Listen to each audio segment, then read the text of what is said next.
Pemirsa, di tengah ketidakpastian perekonomian global saat ini, lantas bagaimana situasi dari industri otomotif khususnya sepeda motor? Untuk itu saat ini saya sudah bersama dengan Pak Sigit Kumala selaku Komersial Asosiasi Industri Sepeda Motor Indonesia.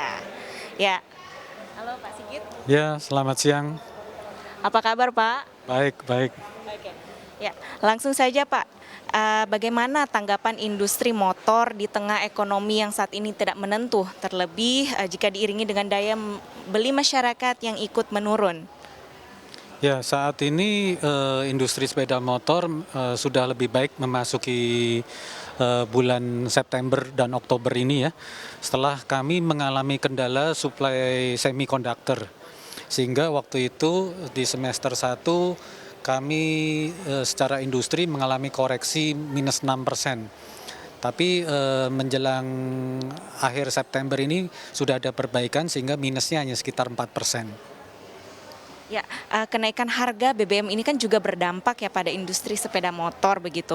Apakah hal ini juga mencerminkan permintaan masyarakat yang menurun untuk membeli sepeda motor? Bagaimana Pak?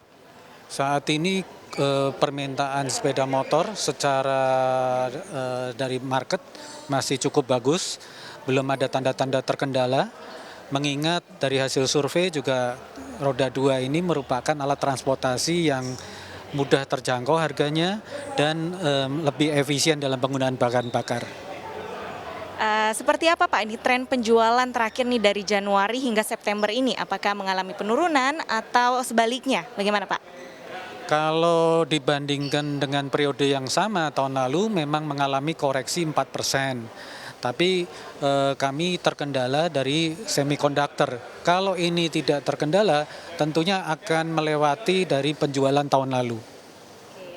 Bagaimana Pak dengan target penjualan sepeda motor tahun ini mengingat adanya situasi perekonomian global yang tidak pasti Pak? Bagaimana? Kalau tahun ini kami merasa optimis penjualannya akan lebih baik daripada tahun lalu dan kami perkirakan angkanya berkisar 5,1 juta sampai 5,4 juta.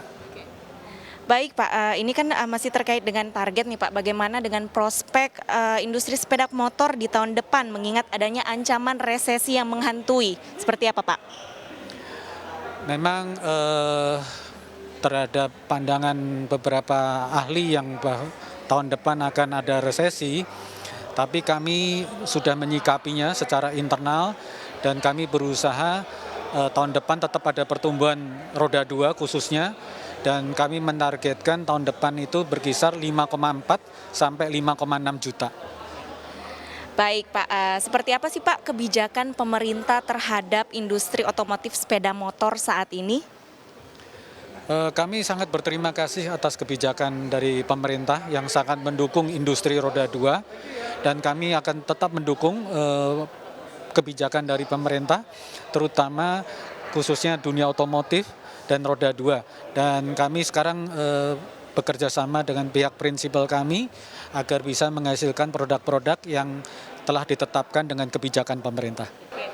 Baik Bapak Sigit, terima kasih banyak atas waktunya. Ya, pemirsa, demikian wawancara kami CNBC bersama dengan Bapak Sigit. Tentunya kita berharap agar industri sepeda motor di Indonesia akan terus berkembang dan berinovasi. Dari Jakarta, Astrid Nicolin dan Terry, Tim Liputan CNBC Indonesia.